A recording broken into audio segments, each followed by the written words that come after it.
নমস্কার বন্ধুরা, আমি মিষ্টু। কেমন আছেন আপনারা সবাই? আশা করি আপনারা সবাই ভালো আছেন। আমরাও কিন্তু দারুণ আছি। তো আরেকটা নতুন ব্লগ নিয়ে হাজির হলাম আপনাদের সাথে দেখা করতে। তো দেখুন, আমি কালকে গিয়েছিলাম মার্কেটে। আর ফার্স্টে গিয়ে না আমি দেখলাম এরকম ডাব বিক্রি হচ্ছিল। ডাবগুলো একদম ফ্রেশ ছিল। এখন কিন্তু আমার ব্লগে প্রচুর পরিমাণে ডাব দেখতে পাবেন, স্পেশালি এখন, কারণ এখন ডাবেরই সিজন। ডাব পাওয়া যাচ্ছে খুব মার্কেটে। আর এখন তো শীতকালে আমরা একটু উষ্ণ গরম জল খাই, গরম জলে স্নান করা হয়, সেই কারণে কিন্তু কম বেশি প্রত্যেকেরই একটু একটু পেট গরমের সমস্যা যেটা সেটা হয়ে যেতে পারে। তো সেই জন্য তার আগে থেকেই আমার মনে হয় ডাব বা আখের রস বা মৌরি ভেজানো জল এগুলো খেলে কিন্তু পেট একদম ঠান্ডা থাকবে। তারপরে শীতকালে আমরা অনেক গরম জামা কাপড় পরি, তার জন্যও কিন্তু শরীর গরম হয়ে যেতে পারে। তো সেই জন্য আপনারা সবসময় চেষ্টা করবেন পেট ঠান্ডা রাখার। তো এখানে আমি 3টে ডাব নিয়ে নিয়েছিলাম আমার জন্য আর মায়ের জন্য। দেখুন উনি ডাবগুলো কি সুন্দর করে বেঁধে দিলেন। এই যে পেয়ে গেছি আমার ডাব। এরপর আমি চলে গেছিলাম ড্রাই ফ্রুটসের দোকানে। অ্যাকচুয়ালি আমার ঘরে কাজু বাদাম আছে, কিন্তু সেটা আরেকটু আমি নিয়ে নিলাম।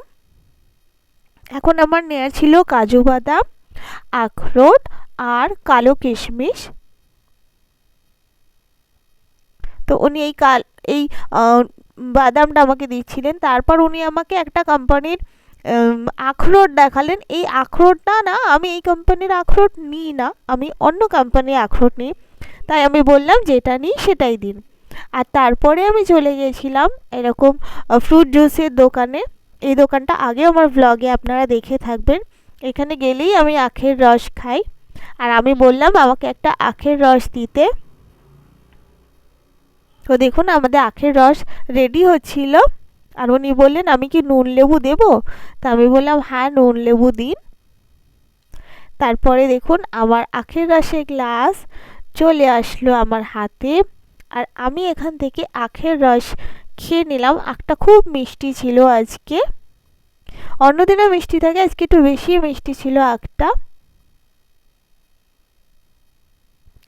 আর এই আখের রস খেয়ে নেওয়ার পর আমি চলে গেছিলাম কোথায় সেটা আমি দেখাচ্ছি। এই যে আমি চলে গেছিলাম মোবাইল কভার কিনতে। অ্যাকচুয়ালি আমি যে ফোনটা থেকে ভিডিও বানাই, তো সেটার একটা মোবাইল কভার কেনার ছিল। আর আমার একটা পার্সোনাল ইউজের ফোন আছে, সেটার একটা কভার ছিল কেনার। তো যেটা থেকে ভিডিও বানাই সেটার কভার তো আমাকে দেখাচ্ছিলেন, কিন্তু অপশানের মধ্যে আমি সিলেক্ট করে উঠতে পারছিলাম না। ফাইনালি এই কভারটাই নিলাম, এই মাল্টি কালার কভারটা। আর পার্সোনাল ইউজের জন্য যে মোবাইল ইউজ করি সেটার কভারটা তখন অ্যাভেলেবেল ছিল না, তাই আমি পরে আসবো বলে চলে আসলাম। তো বন্ধুরা, এই ছিল আমার আজকের ভিডিও। আশা করি আপনাদের ভালো লাগলো। আবার আপনাদের সাথে দেখা হবে।